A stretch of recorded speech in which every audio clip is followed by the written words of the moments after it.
I want to start this by admitting that I don't know where this is going to go. I've written an 8-page script and I've practiced this a time or two, but I still have no idea how this is going to go. In her book lecture, Mary Capello talks about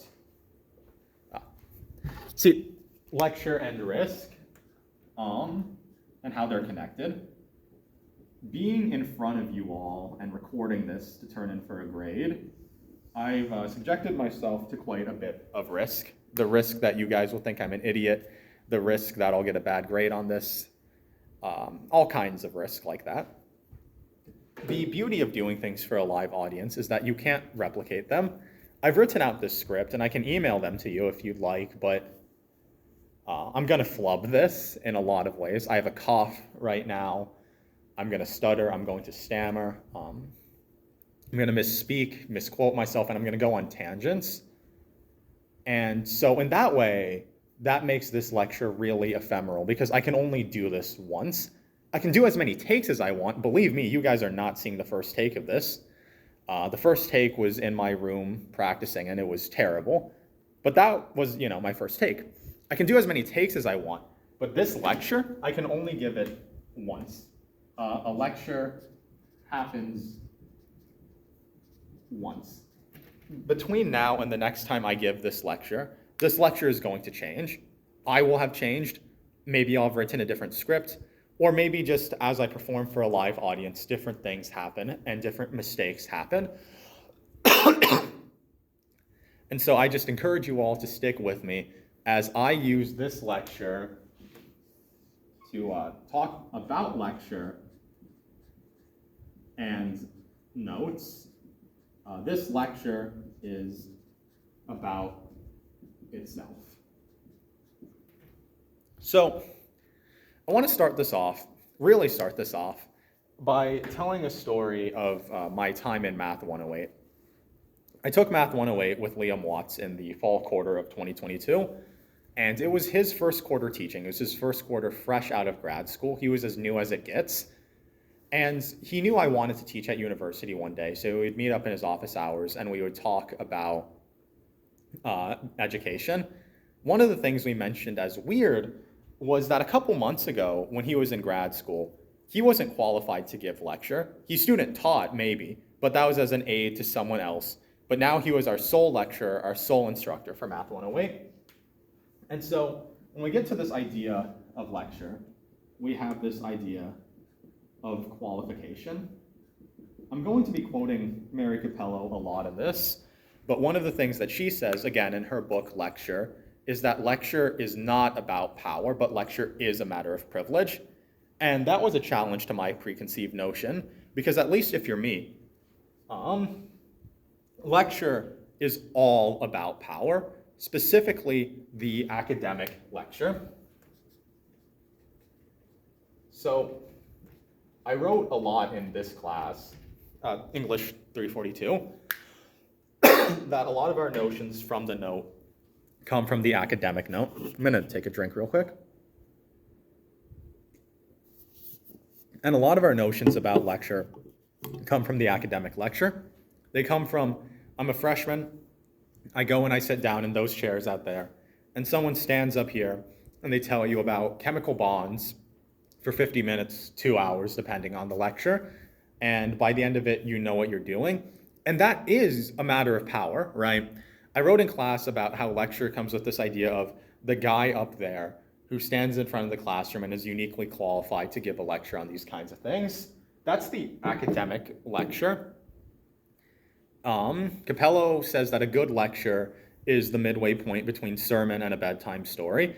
And in that sense, I certainly hope that this lecture puts you all to sleep, both because it means that you all don't have to listen to me rambling, and also because you guys are college students. When was the last time you got a good night of sleep? I'm gonna get rid of some of this. I'm gonna be using the board a lot. And part of why I'm going to use the board a lot is not because I think I need to as a lecturer, but because it's kind of a cool experience for me to be up here. Anyway, right, the academic lecture. And so if the lecture is academic, to borrow Liam Watts' words, you damn well better know what you're doing.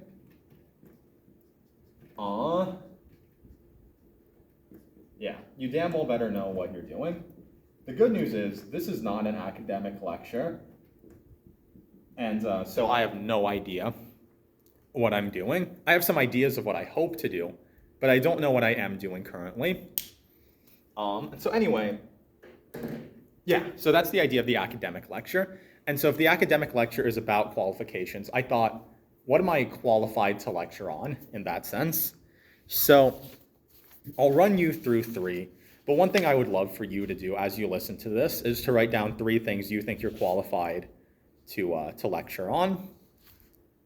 So I've had to read Gatsby more than once, being an English major much more than once, and I'd like to think I could lecture on it. Right, I would like to think that I could give a lecture about Gatsby.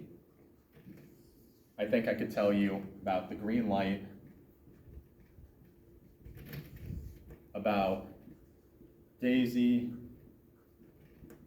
the past, and the queer theory that interprets Nick as queer. Right, I could give that lecture, I'm sure. But I don't have anything new to say about Gatsby, and when I was conceiving this, I wanted this to be a lecture that maybe only I could give, and I still don't know if that will be true. But I know that I can't give a new lecture about Gatsby, and if someone can, I think they're a lot smarter than me. The second thing I thought about was the Marineford War in One Piece. Big One Piece fan, everyone knows that about me. So I was like, what makes me qualified to do this, right? I've read the series, I enjoy it, I've done some deep dives, and you know, people do this on YouTube, so it's a thing that you guys have accepted, you know, being talked to and lectured about. People on YouTube do this. So I thought about that, and I thought that it was one of the minor things in the world, which is a kind of a good segue. In her short talks, let me find it in my notes. I should know this off the top of my head, but I don't, which I'm hoping you guys will take as the will take as just part of the process of a live lecture, right? Rather than my unpreparedness. But you totally can take it either way. You know, I remember returning to Liam, two of his comments in the Rate My Professor back-to-back. One of them said he was unprepared and disorganized, which led to him being less strict with the class, and it was a nice change of pace to see a professor who hadn't become so jaded. And the other said disorganized, clustered, unable to teach effectively. So I'm hoping you guys will take it much more like the first. But if this ends up becoming one of the bad lectures you've attended, again, like Capello says, men like me are specifically qualified to give a bad lecture. So anyway, in Anne Carson's short talks, she says that there are more major things than minor in the world. And I'm going to leave this on the board because we're going to talk a lot about this. You know, big circle for it. So the Marineford War, though, I think is almost certainly a minor thing. And I wanted to lecture about something a little more personal than the minor thing. I'm so sorry, excuse me, that was awful. But again, you know, the next audience I give this for will experience this differently. Hopefully the next audience I do this for does not have to hear that, and I'm very sorry that you all did. So the third thing I thought about lecturing about was the Red Star and the Gold Star system. I can give you some footnotes about it, but I won't lecture on it, because to me at least, the Red Star, Gold Star is the most major thing in the world, and so I will choose not to share that with you. Red Star is bad. Gold. So I'll give you some footnotes. I could have given a whole lecture just on my footnotes about the Red Star, Gold Stars, and maybe I will one day, because footnotes, I think, would make for a really interesting lecture. Maybe I'll get to that in Jennifer Booley's The Body, but this has already been kind of disorganized enough that I'm going to hope that after this, I don't go on any more tangents, and I just get to work, and I give you guys this lecture about lecture. So if you guys are at all curious about the Red Star, Gold Star system, that's how I would footnote it. Red stars were bad, gold stars were good, and he loved them both. Those are my footnotes. So I'm not going to lecture on them. So what I'm going to lecture about instead is about lecture and noting. So firstly, speaking of notes, I wanted to talk about Zoom. My first plan for this had been to do this over Zoom, but I decided to do this live. And so anyway, I still wanted to talk about Zoom a little bit because for most of my undergraduate, Zoom impacted how I was given the lecture and how I took notes. They're minor things. So firstly, I wrote that I wanted to bring you all the notes that I took over Zoom, but I couldn't find them, which I was really confused by. I had to have taken notes. I failed some classes, over Zoom, but I passed more than I failed. And believe me, I'm not smart enough to do that without the assistance of notes. So I boiled it down to a couple of reasons, one of which being I didn't take note of my passwords. My dad is a lot of things, but he is an excellent note taker. You will never find someone, or I challenge you to find someone who has their life more in order through notes than my father. Financial books, self-help, workout routines, recipes, passwords to accounts. He's never been where I was over Zoom, losing an account, having to create another one, storing about 2 years worth of notes on it, and then losing it. There's a distinct possibility, though, that I didn't take notes over Zoom, because I say here in my notes for this lecture, Zoom was a terrible time for my productivity, which is a good segue, actually, to notes, lecture, productivity. So in the idea of a capitalist society, the most important thing is to be productive, to be producing something. It doesn't matter what, as long as it can be used and monetized, you want to be productive. Notes reveal our desire to be seen as productive, right? Because if you're sitting in this lecture, some of you probably feel weird that you're not writing anything down. Now, you're just listening to me at 22 years old going through a quarter-life crisis rambling. There's nothing to write down, but you probably want to anyway, because you've been taught that you have to take notes to be productive in an academic setting for a class. And you've been taught that the lecture is about productivity. You have this idea that if you play a game on your phone, you've wasted the lecture time.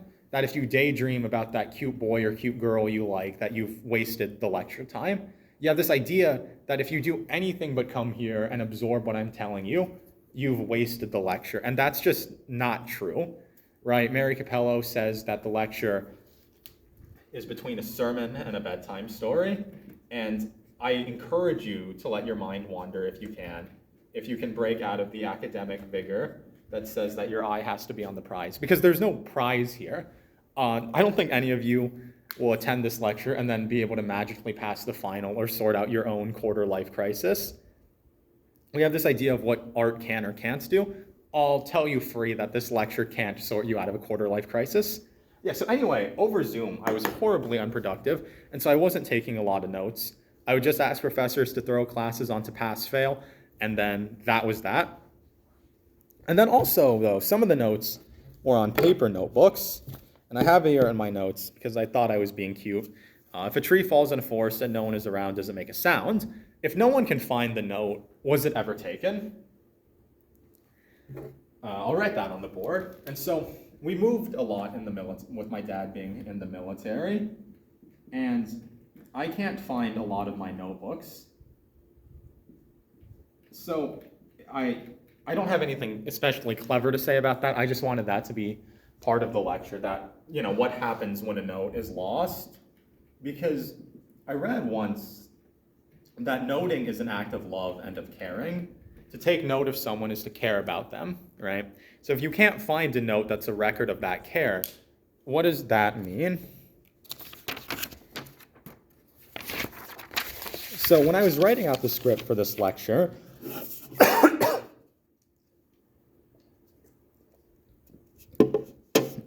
one thing I couldn't account for, of course, was the ways I was going to fuck it up as I deliver it. right? Sipping from an energy drink, coughing, sneezing, stuttering. One thing that surprised me when I was writing it is that my mind, I talked about COVID and the passage of time, and one place my mind took me to was the calendar. So we have this idea of notebook shame, that if we're not filling the notebook and putting a lot into the notebook, then we've wasted the notebook. We have this idea that when we see a blank thing, it has to be filled, otherwise it's a waste. But I was told that there's no such thing as a complete notebook. It only exists and can only exist in various forms of incompleteness. But we still want to finish it anyway. And so I wrote in my notes, this is just where my mind went, and hopefully this is any good, was that along with notes, with notebook shame, because I was writing about COVID and time, right? So I came to this idea of calendar, shame, and calendar as notes. So one of my favorite birthday gifts I ever received was a Dragon Ball Z calendar for 2022. I don't think I put anything on it except for a coffee stain. Christina Sharp calls notes a written aid to memory. I've been told all my life that I have a good memory, but if you ever want to challenge that, ask me about dates. I put a couple things in that calendar. I went back and checked before I gave this lecture, but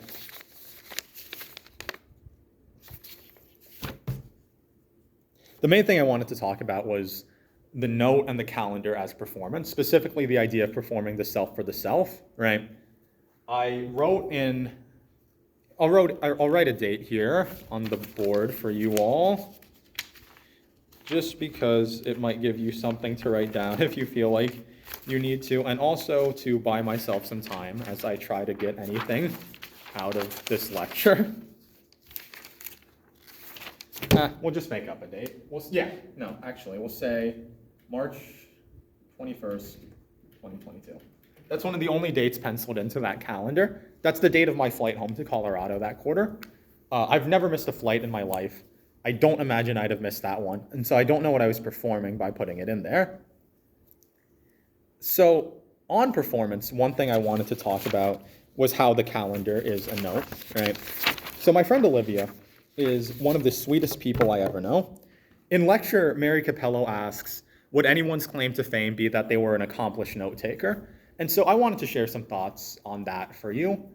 For one, I would say, yeah, that is a claim to fame. I remember I was in AP history in high school, and it was kicking the shit out of me. And I remember distinctly, and I feel quite bad about this because I don't remember anything else about her, but I remember a girl in my class named Emma had exceptional notes that carried my ass through AP history. We know who the good note takers are, at least the good academic note takers. And so I was thinking, though, if calendars are notes, would anyone's thoughts be that they take accomplished calendars? So my friend Olivia, like I said, one of the sweetest people I ever know. And let me share with you 3 entries she has in her calendar, 3 notes. Avery is published in Jeopardy magazine. Pick up flowers and a cake to celebrate. Drinks with Jason on Friday night. Make sure he doesn't call Haley after too many drinks. Savannah has seemed kind of stressed recently. See if she's free on Sunday and offer to buy her a coffee. And I wrote here that the calendar is one of the ways Olivia takes notes about the people she cares about. But like Capello wonders if anyone is famous for being an accomplished note taker, do Olivia's friends know that she's in the calendar? One thing I know, though, is that Olivia is not performing kindness through the calendar. She is this kind, and the calendar is an aid to that. So, ever since I read that quote from Christina Sharp about how notes aid memory, I've been thinking a lot about this time in high school. The teachers told me, Jason, you have a really good memory, so you don't need to take notes. Now, this is because, and this, 20 minutes in almost, is the point of this lecture. So I really hope that you've stuck with me for this long, right? The point of this is that everything is notable And because, as Capello says, all lecture comes from notes, everything is lecturable. So, in high school, important is code for testable. It's important that you know we used the first atomic bomb on August 6, 1945.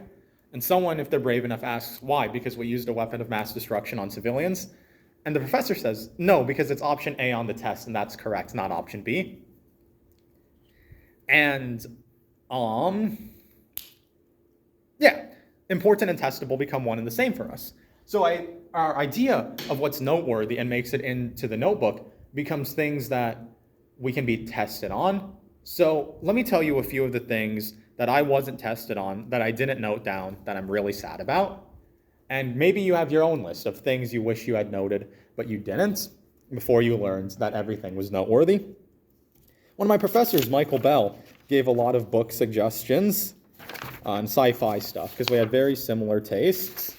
I never wrote them down because it wasn't going to show up on a test. In Math 108, Liam Watts showed us a ton of fractals, and I thought they were cool. And that says a lot because I hate math. But I wasn't going to be tested on the specific ones he showed us. So they never made it into my notebook, and so I don't know. And then lastly, I asked my friend Haley about places to check out in Spokane. Within 30 seconds, I had forgotten every single one of them, and I had to text her after work hours to ask for that list again. And then also, this is incoherence and rambling, and someone a lot smarter than me could give this lecture a lot better than I could, but here it is. Here's a word that I haven't noted down, but it comes up for me very often. And instead of writing it down once, noting it down once, I Googled it dozens of times. Sonder. This feeling that everyone has a life as complicated as your own. Let me get out of the way so you guys can see it. Yeah. Sonder. So, one of the worst things that you can say about someone, because everything is noteworthy, is that they're not noteworthy, that they're not notable, right? The idea of ending up as a footnote is terrible. You know, to say, oh, you're a footnote in history or a footnote in my life, it's terrible. And so, I'll tell you this story, and I'll try to tie it in. Mary Capello says lecture is privilege. And maybe it is, because I'm certainly privileged that for 22 minutes now, you guys have heard me talk and ramble and work things out for myself in my own clumsy way. A friend of mine, it was her birthday recently, and I wished her a happy birthday. And she told me, I'm surprised you remember that. And it hurt my feelings to realize that she didn't think of me as the type of person who took note about that kind of thing. I don't think that Olivia's friends have ever wondered if she remembers that kind of thing. Whether or not they've seen her calendar, that would prove she hasn't. I don't think people would remember that, or would question that she would remember things. So on the idea of everything being notable, I wanted to share with you some notes I have about some things I've taken notes about that aren't testable, but are important, and so I made note of them. And I encourage you all, when you get to this part of my lecture, to do the same. I thought of 5 things in my life that I've taken notes on that may or may not be testable, but they are important.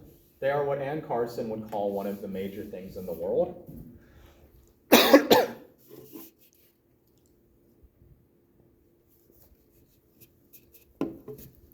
Gotcha games. I played 2 gotcha games, One Piece Treasure Cruise and Dragon Ball Z Dokkan Battle. These games have generated so many notes, receipts from Google Play and the App Store that note how much I've spent, notifications from my phone that tells me, hey, you've spent a lot of time playing these games. I've bookmarked guides and resources for the game in my laptop. And my brother and I buy each other Google Play cards for them, and I keep the Google Play cards even when I've spent all the money on them. The Google Play cards become a note that my brother and I care about each other. Twitter. At some point in Mary Capello's lecture, she asks us to draw a picture of what is least important. And the thing I drew was the Twitter logo, or at least to the best of my ability, because I can't draw. I spend so much time on Twitter and I don't think any of it matters, but that's because of my capitalistic notion of what matters, right? Productivity. My time on Twitter isn't productive for a capitalist society, and so in my mind, it matters the least. But I'm on it so much that it surely can't be unimportant, and Twitter is all about noting. My block list is a list and a note of the people I don't want to deal with. My likes that I share publicly are primarily art of Blake and Sun from RWBY because I loved them as a couple. My likes take note of that. And then my saved that I don't share with anyone, that's also a note of the things that I wouldn't share with people, but the things I really like, primarily NSFW content. Twitter has probably generated more notes than anything in my life. My roommate, I take notes about him.